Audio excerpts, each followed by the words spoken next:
The internet has been buzzing again, and this time it's not just hype, it's shock. Two new humanoid robot clips dropped, and they've completely flipped the conversation about what robots can actually do today. Tesla's Optimus is out here pulling off kung fu moves that look, well, surprisingly smooth. And on the other side, Unitree's G1 is getting shoved, kicked, and slammed to the floor, only to stand right back up as if nothing even happened. Both clips look real. Both look incredible. And together, they tell a bigger story about where humanoids are heading. Not 5 years from now, but right now. Let's start with Tesla's Optimus, because this is the first time it's truly looked alive. Tesla's latest demo was different. Unlike the older videos that were clearly sped up, this one appeared to be in real time. Optimus mirrored a human trainer, entered a fighting stance, and began responding to attacks with real coordination between its arms and legs. It wasn't perfect, but the improvement was obvious. The steps were deliberate, the corrections subtle, and for once, it didn't look like a clunky machine trying to stay balanced. It looked balanced on purpose.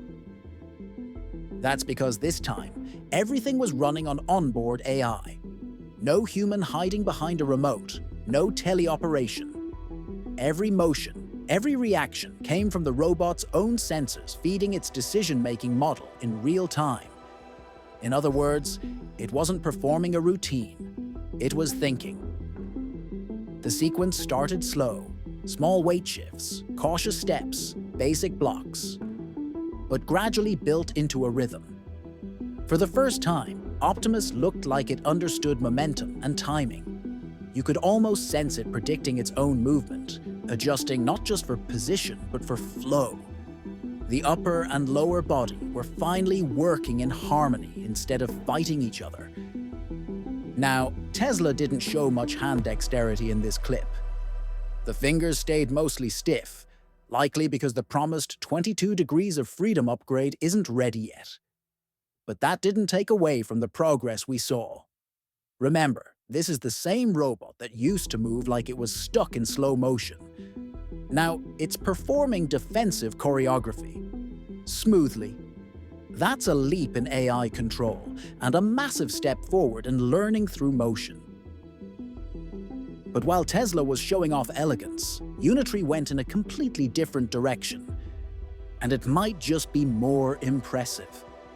Their G1 robot wasn't doing any kung fu. Instead, the engineers did what engineers do best. They tried to break it. They kicked it. They shoved it. They knocked it flat on its back. And each time, it stood back up like a machine possessed. Unitree called it anti-gravity mode, which sounds like science fiction. But what it really means is that the robot's balance algorithms are so advanced, it can predict and absorb impact before it hits the ground. You could literally see it shift its weight mid-fall, brace for impact, roll, and then stand up in one fluid motion. No human intervention required. Every time it was knocked over, it analyzed what happened, adjusted, and recovered. Instantly. That kind of resilience doesn't come from marketing slogans. It comes from engineering obsession. The G1's frame is filled with sensors, cameras, LiDAR, depth sensors, torque, feedback in every major joint, all feeding into an advanced control loop that constantly predicts what's about to happen next. So instead of freezing when it's hit, the robot moves like an athlete would. It bends, spreads its stance, absorbs shock, and stabilizes again. That's why it looks so natural. And here's the key difference. Tesla's Optimus is about precision. Unitree's G1 is about survival. The G1 is built to fail and recover, because in the real world, robots fall. That's the difference between a demo bot and a deployable one. What's even crazier is the price tag. Around $16,000. That puts it within reach for universities, research labs, and even startups. It's not just a showpiece. It's a platform people can actually buy, experiment with, and break. Which, in robotics, is how progress happens. Tesla's approach, on the other hand, is about control and scale. Elon Musk's vision is crystal clear. He wants thousands of Optimus units working inside Tesla's factories by the end of 2025. He's already said they're planning to build around 5,000 this year and ramp up to as many as 50,000 next year. If they manage even half of that, Tesla could single-handedly push down the cost of humanoid production through sheer manufacturing volume. But robots aren't cars. You can't just scale assembly and expect reliability to follow. Cars don't need balance. Robots do. And that's why this is so tricky. Optimus is evolving fast, but it's still a lab-controlled system, precise, deliberate, and tested under supervision. Unitree's G1 feels like a street fighter, rough, rugged, and ready for the unexpected. And that's not an accident. Unitree has years of experience deploying robots in the wild. Their quadruped robot dogs are already being used in defense, research, and inspection. Thousands of units, all over the world. They've had to solve real-world issues: heat, dust, weather, and failure recovery. The G1 was born out of that experience. It's not elegant, but it's reliable. And reliability is what makes robots useful, not pretty choreography. But Unitree has also hit some turbulence. A recent report revealed a major Bluetooth vulnerability in their robots. One that let hackers gain root access and even spread control from one robot to another nearby. Basically, a robot botnet. And that's not even the end of it.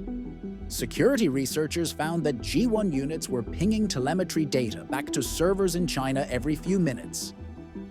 Unitree has since promised patches and stronger security protocols, but this discovery raised some tough questions about trust, privacy, and what it means to have connected robots in sensitive environments, because once a robot can move, see, and connect to the internet, you're not just talking about hardware anymore. You're talking about surveillance, data collection, and even potential cyber threats that walk on two legs. Still, as concerning as that is, security flaws can be fixed. Physics can't. And when it comes to physics, balance, recovery, and body control, G1 looks ahead. Its ability to take hits, fall, and recover instantly is what makes it ready for the unpredictable world outside the lab. Now, Tesla's Optimus has something Unitree doesn't: access to one of the most powerful AI ecosystems on the planet. Optimus is trained using the same backbone as Tesla's self-driving cars. The neural networks, the reinforcement learning, the massive real-world data pipeline. That means every improvement Tesla makes in computer vision or sensor fusion for cars can, in theory, be transferred to its robots. If that ecosystem matures, Tesla could achieve something no one else can: robots that see and think with the same intelligence as self-driving vehicles. Imagine a factory where humanoid robots operate on the same AI infrastructure as cars that drive themselves. That's not just synergy. That's exponential scaling. But there's an irony here. Tesla's greatest strength, its tightly controlled ecosystem, might also become its biggest limitation. Because while Optimus evolves behind closed doors, Unitree's G1 is evolving in the open. It's already being used by universities, startups, and even major tech companies as a test platform for AI movement research. Amazon's Frontier AI team has been experimenting with a system called Omni-Retarget, a framework that lets humanoids learn new tasks just by watching humans perform them on video. They used Unitree's G1 to test it, teaching the robot parkour, box carrying, and balancing tasks just from a handful of human demonstrations. Meta's also entered the arena with its Metabot project, an open AI brain meant to power any humanoid body. And guess what hardware it's likely to run on? Unitrees. That's the power of open platforms. They don't need to own everything. They just need to be everywhere. Tesla's approach is about perfection before release. Unitree's is about iteration through exposure. One polishes in private, the other grows in public. Both work, but they produce very different results. There's another key area where both companies are still falling short: hands. True dexterity, the ability to grasp irregular shapes, tools, or cables, is what will ultimately separate humanoids that look good from those that work. Neither Optimus nor G1 has truly nailed it yet. Tesla's hands still look stiff. Unitree's demo skipped it altogether. And that's fine for now. Without perfect balance, dexterity doesn't matter. But when they do master it, that's when humanoids stop being demonstrations and start becoming workforce members. So, where does that leave us? Tesla's Optimus is chasing elegance and intelligence. It wants to think before it moves. Unitree's G1 is chasing toughness and instinct. It wants to move no matter what happens. If you look at what's real today, G1 has the edge. It's affordable, durable, and already in real-world testing. Optimus still feels like a brilliant concept being polished for mass production. But when Tesla finally merges its robotics with its full AI stack, it could redefine everything. From labor automation to home robotics to how AI interacts with the physical world. And that's the fascinating contrast between these two worlds. America is building smarter robots. China is building more of them. Tesla is teaching machines to think before they act. Unitree is teaching them to get up after they fall. One is the mind, the other is the muscle. But if history teaches us anything, endurance tends to win the early rounds. My personal take? Right now, the G1 feels like the stronger overall product. It's rugged, cheaper, and more willing to face the chaos of the real world. Optimus, though, is the long game. Once it learns how to apply Tesla's massive AI infrastructure to the physical world, it could leave everyone else scrambling to catch up. Still, there's something symbolic about seeing a robot like the G1 get kicked to the floor and rise again. Because that's what robotics itself is going through. Falling, learning, adapting, and improving with every failure. Progress doesn't always look smooth or graceful. Sometimes it looks like a robot taking a hit and standing tall again. And maybe that's the real message here. In the race to build the future of humanoids, the winner might not be the one that moves best, but the one that never stops moving. Thanks for watching.